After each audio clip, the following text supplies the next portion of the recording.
Am I the a-hole for not choosing my biological dad to walk me down the aisle?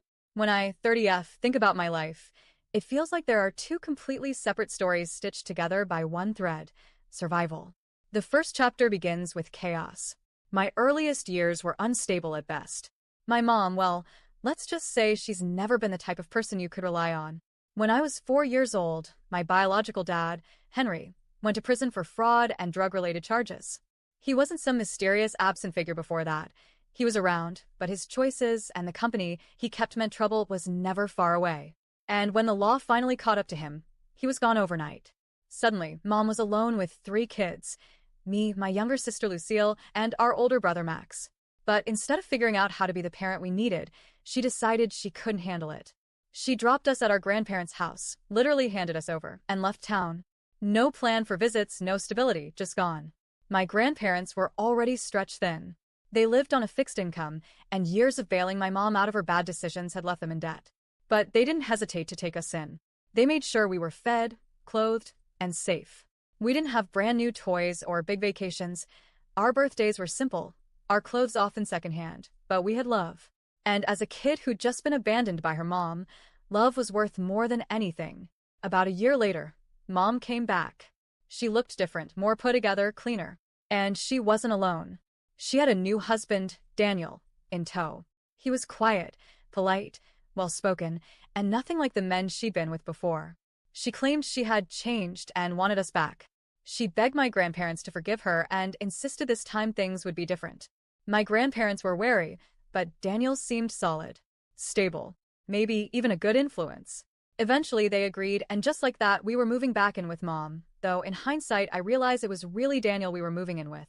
From the start, Daniel stepped into the role of a father in ways Henry never had.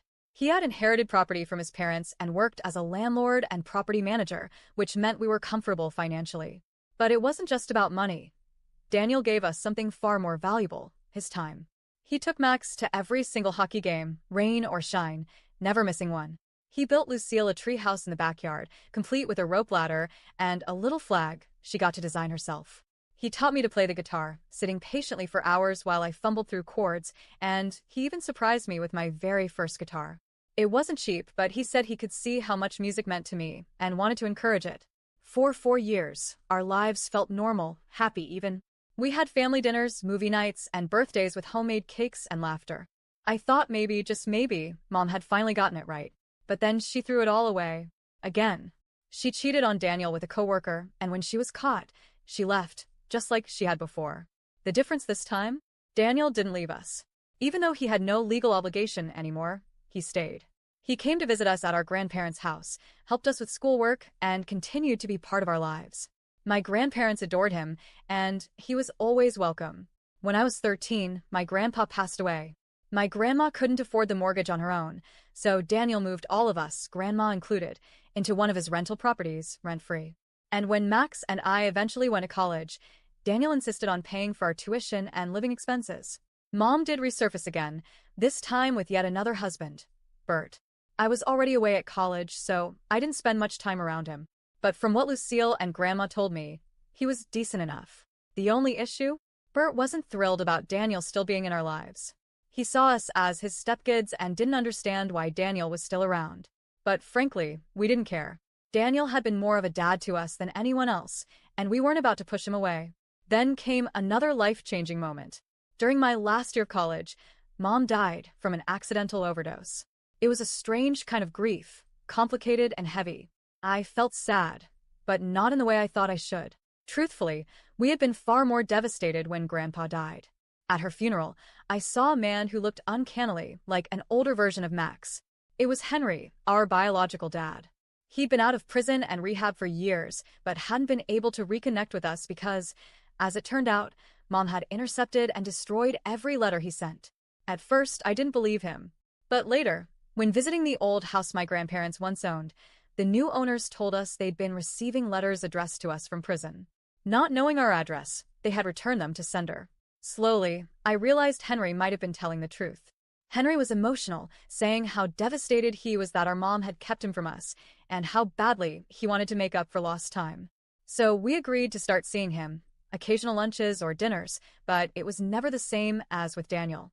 We still had weekly family dinners with Daniel at Grandma's house. That relationship was deep, built over years of love, consistency, and sacrifice. Fast forward to now. I'm getting married in 3 months. Asking Daniel to walk me down the aisle was one of the very first things I did after getting engaged. When I asked, he broke down crying deep, raw tears and said yes. That moment alone made all the hard years worth it. But then Henry got his wedding invitation. He mentioned to Grandma how happy he was to have repaired things with his kids in time to give one of his daughters away. Grandma, not realizing I hadn't chosen him, said, "Oh, she already asked Daniel." Henry was furious. He showed up at my house, visibly angry, and demanded to know how I could do this to him after everything Mom had already taken from him. I tried to explain, calmly at first, that Daniel had been my father in every way that mattered, but Henry kept getting louder. It escalated to the point where my fiancé had to step in and ask him to leave. The argument got so intense that neighbors actually called the cops. Since then, Henry has been sending me angry texts, accusing me of betraying him. Daniel even heard about the confrontation and, being the incredible man he is, offered to step aside so my real dad could take his place. That broke me. I told him, through tears, "You are my real dad." And we both ended up crying. But Henry hasn't stopped.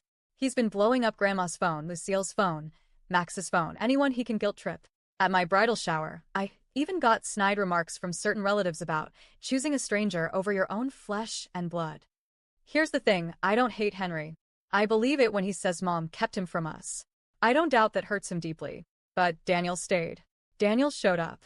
Daniel raised me, gave me a home, paid for my education, taught me life skills, and loved me without obligation. So yes, I'm sticking to my decision. Daniel will walk me down the aisle. Am I the a-hole for choosing the man who raised me over my biological father?